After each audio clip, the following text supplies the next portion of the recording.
6장 고향에서 배척받으시다. 예수께서 그곳을 떠나 자기 고향으로 돌아가셨다. 제자들도 함께 갔다. 안식일에 예수께서 회당에서 설교하셨다. 예수께서는 모든 사람의 감탄을 자아낼 정도로 대단하셨다. 사람들이 말했다. 이 사람이 이렇게 훌륭한 사람인지 미처 몰랐다. 어떻게 이렇게 갑자기 지혜로워지고 이런 능력을 갖게 되었을까? 그러나 한편으로 그들은 언제 그랬느냐는 듯이 어느새 그분을 깎아내리고 있었다. 이 사람은 목수요 마리아의 아들에 불과하다.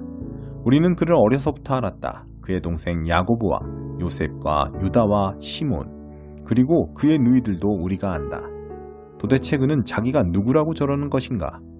그들은 예수에 대해 조금 아는 것에 걸려 넘어졌던 것이다. 그들은 거기서 더 이상 나아가지 못했다. 예수께서 그들에게 말씀하셨다. 예언자는 자기 고향, 자기 친척, 자기가 어려서 놀던 길목에서는 별로 존경을 받지 못하는 법이다. 예수께서는 거기서 많은 일을 행하실 수 없었다. 몇몇 병자들에게 손을 얹어 고쳐주신 것이 전부였다. 그들의 완고함을 예수께서도 어찌할 수 없었다. 그래서 예수께서는 그곳을 떠나 다른 마을을 다니시며 가르치셨다. 12제자를 파송하시다.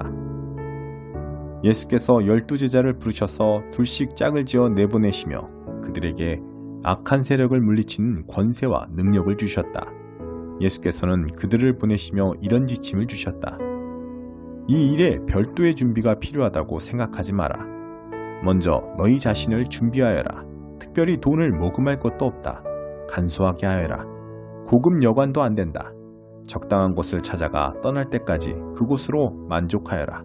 사람들이 너희를 맞아들이지 않고 너희 말을 듣지 않거든 조용히 나오너라. 소란 피울 것 없다. 무시해버리고 너희의 길을 가면 된다. 곧 제자들은 길을 나섰다. 그들은 삶이 근본적으로 달라질 수 있음을 기쁜 마음으로 긴박하게 전했다. 가는 곳마다 귀신을 쫓아냈다. 병자들의 몸에 기름을 발라 건강을 되찾게 해주고 그들의 심령을 고쳐주었다. 요한의 죽음. 예수의 이름이 만인의 입에 오르내리고 있을 그즈음에 헤롯 왕도 그 모든 소식을 들었다. 그가 말했다. 죽은 세례자 요한이 다시 살아난 것이 틀림없다. 그래서 그 사람이 능히 기적을 행하는 것이다. 다른 사람들이 말했다. 아닙니다. 그는 엘리야입니다. 또 다른 사람들이 말했다. 그는 예언자입니다. 옛 예언자들 가운데 한 사람과 같습니다. 그러나 헤롯은 굽히지 않았다. 틀림없이 요한이다. 내가 그의 목을 베었는데 이제 그가 다시 살아난 것이다. 헤롯은 자기 동생 빌립의 아내였던 헤로디아의 잔소리에 못 이겨 요한의 체포를 명하고 그에게 사슬을 채워 감옥에 가두었던 자다. 요한은 헤롯과 헤로디아의 관계가 불륜이라고 말해 헤롯을 자극했다. 헤로디아는 증오에 사무쳐서 요한을 죽이고 싶었으나 헤롯이 요한을 두려워하여 감히 그렇게 하지 못했다. 요한이 거룩한 사람이라고 굳게 믿었던 헤롯은 그를 특별 대우했다. 헤롯은 요한의 말을 들을 때마다 양심의 가책을 받아 괴로워하면서도 그를 멀리할 수 없었다. 요한에게는 헤롯을 계속 잡아끄는 어떤 힘이 있었다. 그러나 끝내 불길한 날이 왔다. 헤롯이 갈릴리의 모든 고관과 귀족들을 초대해 생일잔치를 벌인 날이었다. 헤로디아의 딸이 연회장에 들어와서 손님들을 위해 춤을 추었다. 헤롯과 손님들은 감탄했다. 왕이 소녀에게 말했다. 내게 무엇이든 청하거라. 내가 원하는 것이면 무엇이든 주마. 그는 흥분하여 계속했다. 맹세하는데 내가 말만 하면 내 나라를 너와 반반씩이라도 나누겠다. 그 딸은 어머니에게 돌아가서 말했다. 무엇을 청할까요? 세례자 요한의 머리를 달라고 하거라. 딸은 급히 왕에게 달려가서 말했다. 지금 당장 세례자 요한의 머리를 쟁반에 담아 주십시오. 왕은 한순간 정신이 번쩍 들었다. 그러나 그는 손님들에게 체면을 잃고 싶지 않아서 잠자코 소녀의 소원을 들어주었다. 왕은 사형 집행관을 감옥으로 보내 요한의 머리를 가져오라고 명했다. 그가 가서 요한의 목을 베어 쟁반에 담아와서 소녀에게 주었고 소녀는 그것을 다시 자기 어머니에게 주었다.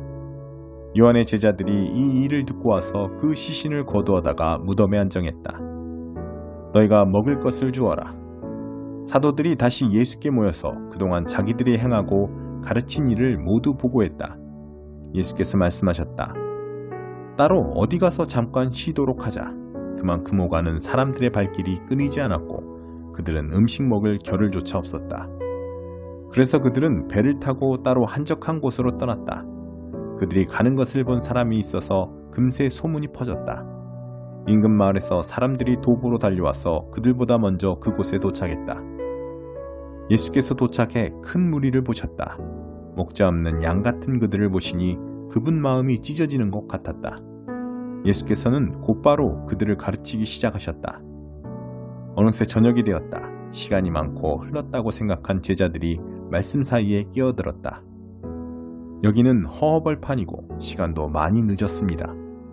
이제 기도하시고 사람들을 보내어 저녁이라도 먹게 해야겠습니다. 예수께서 말씀하셨다. 너희가 이들의 저녁을 마련하여라. 그들이 대답했다. 진심이십니까? 가서 이들의 저녁거리에 큰 돈을 쓰라는 말씀이신지요? 그러나 그분의 말씀은 진심이었다. 너희에게 빵이 몇 개나 있는지 알아보아라. 오래 걸릴 곳도 없었다. 5개입니다. 그들이 말했다. 그리고 물고기가 2마리 있습니다. 예수께서 그들 모두를 50명, 100명씩 무리지어 앉게 하셨다. 그 모습이 마치 푸른 초장에 펼쳐진 들꽃으로 엮은 조각보 이불 같았다. 예수께서 빵 5개와 물고기 2마리를 손에 들고 고개를 들어 하늘을 우러러 감사기도를 드리시고 축복하신 다음 빵을 떼어 제자들에게 주셨다. 제자들은 다시 그것을 사람들에게 나눠주었다. 예수께서는 물고기를 가지고 똑같이 하셨다. 사람들 모두가 배불리 먹었다. 제자들이 남은 것을 거두니 12바구니나 되었다. 저녁을 먹은 사람들이 5,000명이 넘었다. 바다 위를 걸어오시다. 식사가 끝나자 예수께서 제자들을 재촉하여 배를 타고 먼저 건너편 벳세다로 가게 하시고 그동안의 무리를 돌려보내셨다. 사람들을 보내신 뒤에 예수께서는 산에 올라가 기도하셨다. 밤늦게 배는 이미 바다 멀리까지 나갔는데 예수께서는 아직 무태 혼자 계셨다. 맞바람을 맞아 노를 젓느라 고생하는 제자들의 모습이 보였다. 새벽 4시쯤에 예수께서 바다 위를 걸어 그들 쪽으로 가셨다. 예수께서 바로 그들 옆을 지나려고 하셨다. 그러나 제자들은 바다 위를 걸어오시는 예수를 보고 유령인 줄 알고 무서워 꼼짝도 못한 채 비명을 질렀다. 예수께서 얼른 그들을 안심시켰다. 안심하여라. 나다. 두려워 마라. 예수께서 배에 오르자마자 바람이 가라앉았다. 제자들은 너무 놀라서 이게 무슨 일인가 싶어 고개를 저었다. 그들은 예수께서 저녁 식사 때 하신 일을 미처 깨닫지 못하고 있었다. 그 무엇도 아직 그들의 마음속까지 파고들지 못했던 것이다.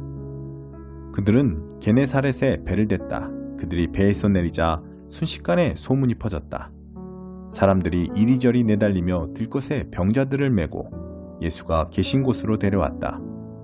마을이나 시내나 촌 내거리마다 그분이 가시는 곳이면 어디든지 사람들이 병자들을 데리고 나와서 그분의 옷자락을 만지게 해달라고 간청했다. 그것이 전부였다. 그분을 만진 사람은 누구나 병이 나았다. 7장 참으로 너희를 더럽히는 것. 바리새인들이 예루살렘에서 온 몇몇 종교학자들과 함께 예수의 주위에 모였다. 그들은 예수의 제자 몇이 식사 전에 씻는 정결 예식을 소홀히 하는 것을 보았다.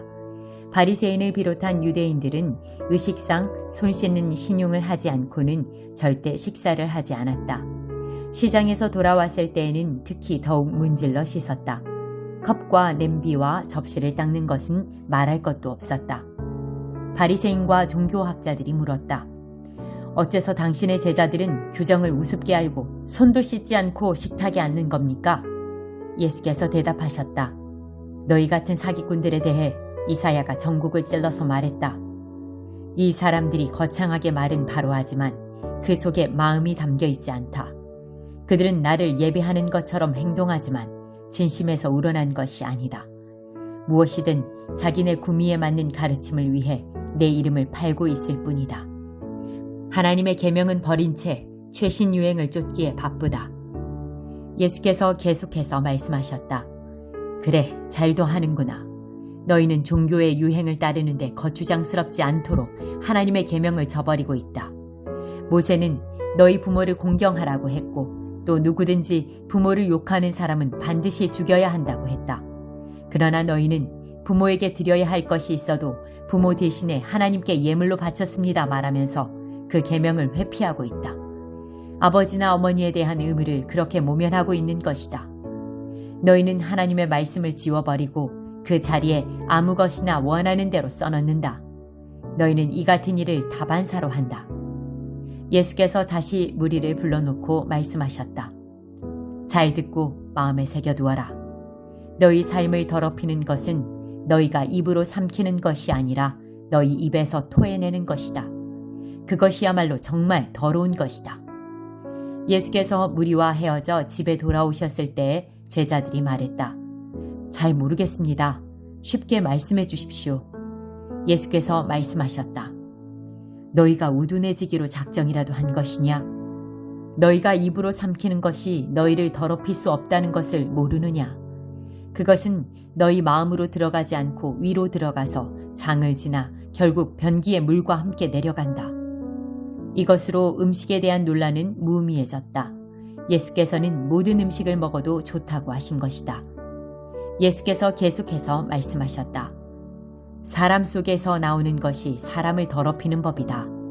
음란, 정욕, 도둑질, 살인, 간음, 탐욕, 부정부패, 속임수, 방탕, 비열한 눈빛, 중상모략, 교만, 미련함, 이 모두가 마음에서 토해내는 것이다.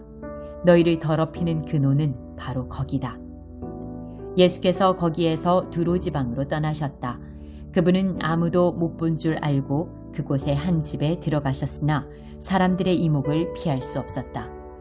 예수께서 안에 들기가 무섭게 고통당하는 딸을 둔 한 여자가 그분이 그곳에 계시다는 말을 듣고 찾아왔다. 여자는 예수의 발 앞에 무릎을 꿇고는 도와달라고 애원했다. 그 여자는 수로보니게 출신의 그리스 사람이었다. 여자는 예수께 자기 딸을 고쳐달라고 간청했다. 예수께서 말씀하셨다. 줄을 서서 차례를 기다려라. 자녀들을 먼저 먹이는 법이다. 그리고 남는 것이 있으면 개들을 찾으다. 여자가 말했다. 지당하신 말씀입니다. 주님, 하지만 상 밑의 개들도 자녀들이 흘리는 부스러기는 먹지 않습니까? 예수께서 감동하셨다.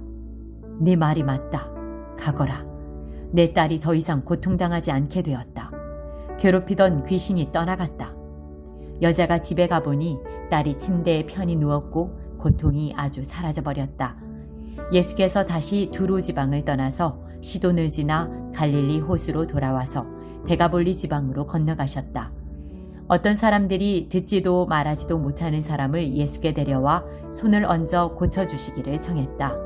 예수께서 그 사람을 따로 데리고 저만치 가셔서 그의 귀에 손가락을 넣고 그의 혀에 침을 묻히셨다. 그러고는 하늘을 우러러 기도하시고 깊이 탄식하며 명하셨다. 에바다, 열려라. 그러자 그대로 되었다. 그 사람의 귀는 이제 똑똑히 들렸고 말도 분명해졌다.